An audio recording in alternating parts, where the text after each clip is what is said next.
uma referência para a nossa juventude aqui na Igreja Assembleia de Deus em Bahia Formosa, uma referência estética, uma referência de postura e também uma referência de um jovem voltado para as coisas do Senhor, né? Com tantas possibilidades que o mundo nos oferece, tem jovens ainda que tem toda a possibilidade do mundo de provar desse mundo e decide estar na casa do Senhor. E assim, esse tema que nós ultimamente temos escolhido, que é avivamento, cai muito bem para a nossa juventude, né? Principalmente para uma juventude que realmente busca a palavra do Senhor. Mas nós até sugestionamos outros temas, né, para Daniel, mas Daniel falou bem assim, não, eu quero falar sobre avivamento. Mas assim, Daniel, o que é que botou do seu coração? Quem foi assim? O que foi que aconteceu no seu coração para você falar, não, eu quero falar sobre avivamento? Para começar, primeiramente, eu quero dar a paz do Senhor a todos, você, Netinho, Tamires, todos os ouvintes.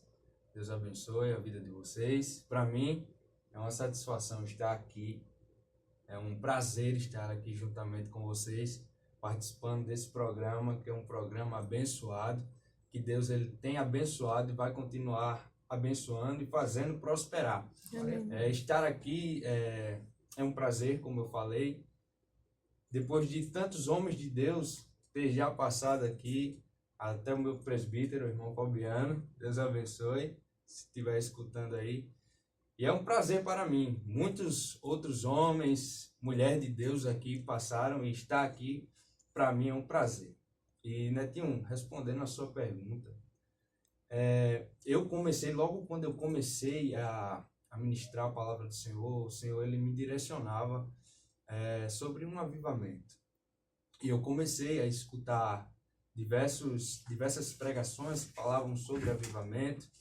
Tanto é que a minha primeira pregação, aquilo que Deus ele me impôs a falar, foi sobre um avivamento, foi sobre a história de Billy Graham, como todos nós conhecemos. E ouvindo aquela história, o meu coração ele ardia ao fazer aquela oração: Senhor, faz de novo. Senhor, faz de novo. E aquilo, eu olhando para a vida de Billy Graham, eu senti uma necessidade de fazer a mesma oração. Senhor, faz de novo. Senhor, eu estou à tua disposição, faz de novo. E isso arde, Netinho, em meu coração. Foi por isso que eu senti esse forte desejo de falar hoje aqui sobre avivamento também.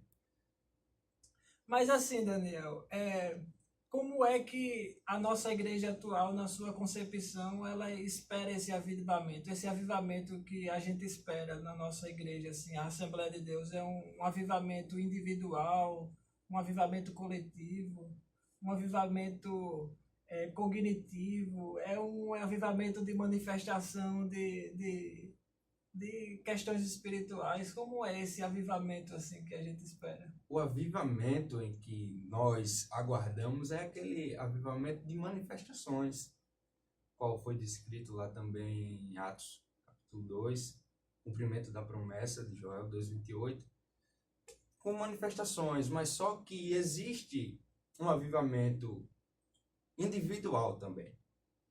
Um crente que tem a presença de Deus, um crente que anda na palavra de Deus, obedece a Deus, pronto. Ele chega lá na mulher samaritana, João, capítulo 4. Nós vemos todo aquele cenário. Jesus ele pede água. E ela diz, como sendo tu, pois, judeu, me pede água, que sou mulher samaritana. Aquele todo cenário. Aí Jesus disse, se tu soubesse quem te pede de beber, ele te daria água viva, que jorra para a vida eterna. O crente tem essa água viva, o Espírito Santo, de vida dentro de nós. Então, há esse avivamento espiritual, há cristãos avivados também, mas também há aquele coletivo, onde o Espírito Santo, ele visita, ele derrama da sua graça, do seu poder, as manifestações e tudo mais. Eu espero, eu aguardo muito esse cenário de manifestações ao qual o Espírito Santo derramará sobre o seu povo, sobre este tempo, essa geração. É porque parece ser um processo, não é, Daniel? Até aguardar Cristo, nós mesmo assim queremos ver ele, né?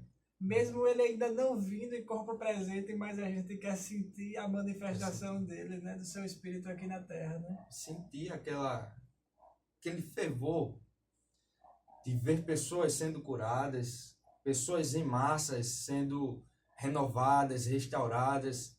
O Espírito Santo, Jesus, ele salvando pessoas, e isso aí é indescritível, é algo único. Que foge das leis da natureza, né? Totalmente. E hoje a gente está vivendo uma época onde as pessoas assim, estão desacreditando muito nas coisas assim que fogem das leis da natureza. Estão muito céticas, né? E assim, Daniel, você acha que essa geração, a gente está esperando algo acontecer para que as pessoas realmente possam olhar e dizer assim, realmente existe algo diferente, como aconteceu em Atos 2, né? Todas as pessoas em diversas línguas, em línguas diferentes, olhava para aquele e dizia assim, ali existe alguma coisa diferente, né? É muito forte, é algo jamais visto por pessoas que não são cristãs também. Sim. Quando Cristo ele apareceu lá em Mateus, João ele prega, ele fala sobre a vinda de Cristo. Ele diz: eis aí o Cordeiro de Deus que tira o pecado do mundo e tudo mais, ele vos batizará com o Espírito Santo e com fogo. Algo jamais visto. Algo que vem revolucionar, algo que vem impactar. E é isso que Jesus ele trouxe, ele veio fazer, algo que o povo lá fora nunca viu, nunca sentiu, mas Jesus ele trouxe esse impacto, esse algo diferente, algo que ninguém nunca viu. Então, quando o povo lá fora vê algo assim, meu Deus, é algo que foge totalmente das leis da natureza, como você Exatamente. mencionou aí. E é assim, né? Quem vê fala bem assim, rapaz, isso realmente é inquestionável, né?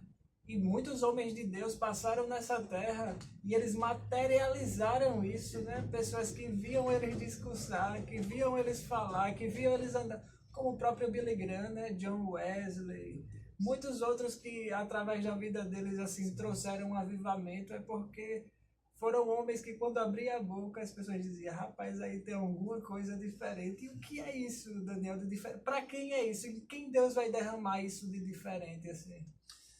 Uma coisa que eu tenho lido muito é que quando Jesus ele falando com seus discípulos, ele sempre pediu para si um barco disponível para que ele pudesse fugir da multidão. E quando ele chega lá em Lucas, capítulo 5, a pesca maravilhosa, ele vê 2 barcos encostados. Jesus ele vendo desses 2 barcos encostados, necessariamente Pedro, frustrado com a sua pesca, aí ele pega, sai, encosta o seu barco em sinal de desistência, não quero mais, não consigo, não vai dar mais certo. Mas só que Jesus, ele vendo aqueles 2 barcos encostados, Jesus ele pega, se utiliza do barco de Pedro para mostrar a Pedro que o barco ele não pode ser encostado. Um barco sempre à disposição de Jesus ele sempre usou esse barco para sair da multidão, para ir para o outro lado. E isso Jesus ele me fez refletir que ele vendo o barco de Pedro encostado, ele se utiliza do barco de Pedro. Então, nós devemos sempre estar à disposição de Deus. E assim, e não necessariamente foi a fé de Pedro que causou, né? Mas o que tinha em Pedro naquele momento para Cristo escolher exatamente o barco dele, assim? Como eu tenho dito aqui, ele ficou disponível. Sempre um barco disponível é ter a disponibilidade. Billy Graham disse, Senhor, faz de novo. Eu me coloco à tua disposição. Eu me coloco ao teu favor. Faz de mim aquilo que o Senhor quer fazer. Opera em mim aquilo que o Senhor quer operar. E eu acho bastante interessante é que quando o Senhor manda Pedro ir lá para o Mar Alto, Pedro era pescador nato, conhecia de pesca e tudo mais, mas se frustrou. Aí isso aqui eu entendo.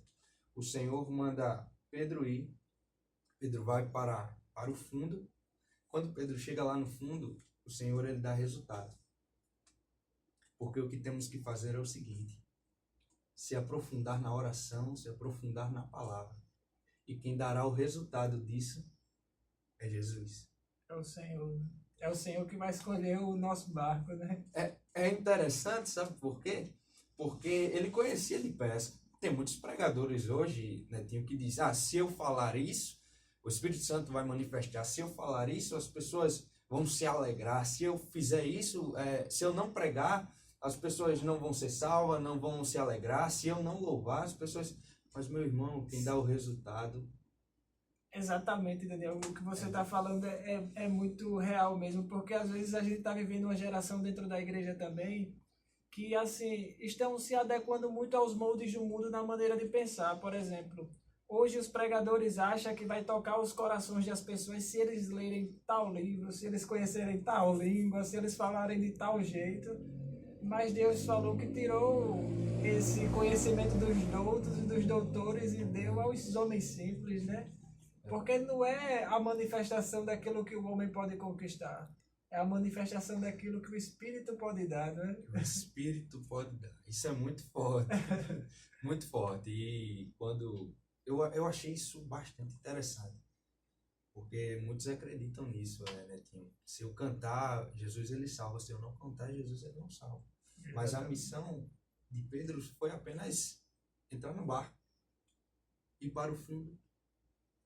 Mas só que quem deu o resultado foi Jesus. Então a missão do pregador, a missão do cantor é apenas orar, buscar a Deus em oração, na palavra e se colocar no lugar, né? Se colocar à disposição, né? Se colocar à disposição de Deus, que Deus ele dará o resultado. Isso é tão real, sabe, Daniel, que uma vez eu estava olhando assim um documentáriozinho falar sobre essa questão positivista que a gente pensa hoje. Mas a Bíblia fala também que Deus se manifesta através das manifestações da natureza, né? Você vê Deus através da manifestação da natureza, né? E um cientista ele estava falando que a Terra, se tudo se destruísse na Terra, se tudo se acabasse e ela permanecesse no mesmo lugar, provavelmente ali ainda seria o espaço aonde teria maior probabilidade de vida. Porque o segredo não está na Terra. O segredo está exatamente na distância que ela está do Sol, na distância da Lua que está em relação à Terra. Ou seja, a distância está no lugar onde ela está. Né? Exato. Isso fala muito de quem é o Criador. Exatamente. Fala muito do Criador. E tu tocou nesse ponto sobre natureza, que Deus ele fala através da natureza também. Há vários cenários que Deus ele se revela através da natureza.